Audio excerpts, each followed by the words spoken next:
Hello, green lovers. This is Tara on a beautiful day in early February, and today I am going to be up potting these lovely pea plants. They're all various types of sugar snap peas into their final home, which is these containers. So, what I've got here, I've got your sugar snap pea, I've got a golden sweet pea, I've got an Oregon giant pea, I've got a mammoth melting pea, and I've got a blue shelling pea. So they're all going to go in today. They're nice and big, and they have been ready for a while to go into their containers. So let's get to it.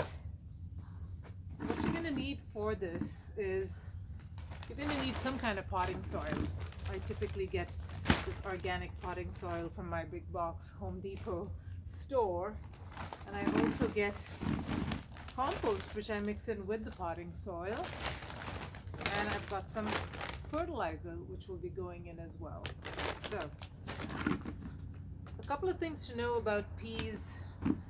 Number one, they are not big fans of having their roots disturbed, so I've got to be really, really careful as I take them out not to mess around with their roots. The other thing is they don't mind being placed really close together. They like the warm coziness of having another pea plant right next to it. So I won't be separating out the roots. I've got anywhere from 2 to 4 plants per pot here. I'm just going to take the entire root ball, which will have a combination of roots in there from the various plants that's in the pot, and I'm going to just put it directly inside the soil. So I'm going to empty all these half bags of soil that I've got. You got to make sure your container is at least 8 to 10 inches deep, and that it's also got as wide as possible, the opening at the top. I'm going to throw in I'm about halfway filled here. I'm going to throw in maybe a couple of tablespoons of organic fertilizer, and then mix it in here. Peas have really deep roots. They like to travel fast down, and so they will get to the bottom of this pot and they will be looking for food. So I need to make sure that they've got food down at all levels in the pot. I'm going to fill it up some more.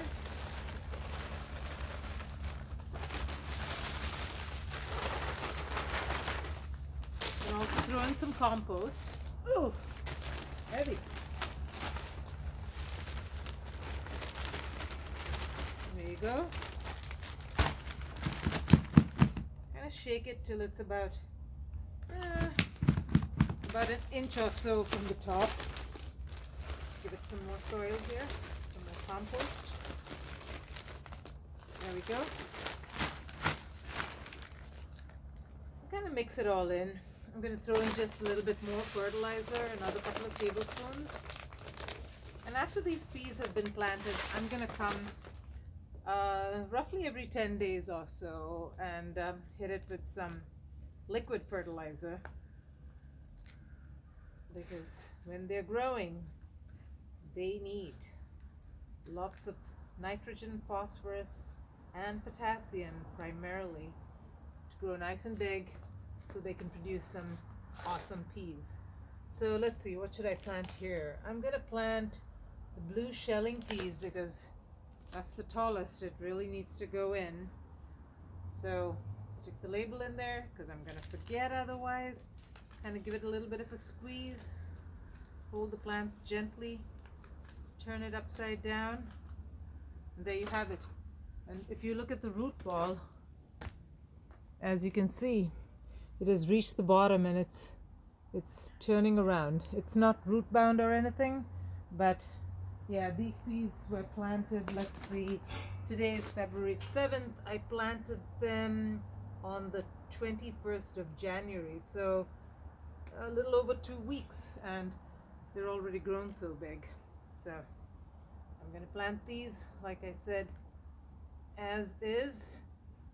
without messing around. Oh, I forgot one thing. Before I get too comfortable with the peas, I better get the stakes in. I'm putting a tomato cage in here because I figure by the time the peas grow and produce and die, this pot will be ready for a tomato plant. So I'm just going to use this tomato cage. Peas need something to hold on to and grow. So let me bring it a little bit closer. So there we go. All right. So that's the blue shelling peas. I'm also going to throw in the sugar snap peas. Same thing here. Turn it upside down gently. Not much root ball curving going on here, which is a good thing. It means that they've still got plenty of room to grow. Yeah, one thing that you need to know is when you start peas, you need to start them in containers that are quite big. You don't want to start them in those little 6-pack thingies. No, they're going to get root bound very, very quickly, and you don't want to be potting them up and doing things like that. You just want to put the seeds in and then put them in the container when they're ready. So there you go. All I need to do is water this thing in, and about maybe I'd say 50 to 60 days from now, hopefully I'll be eating some yummy fresh peas from my garden.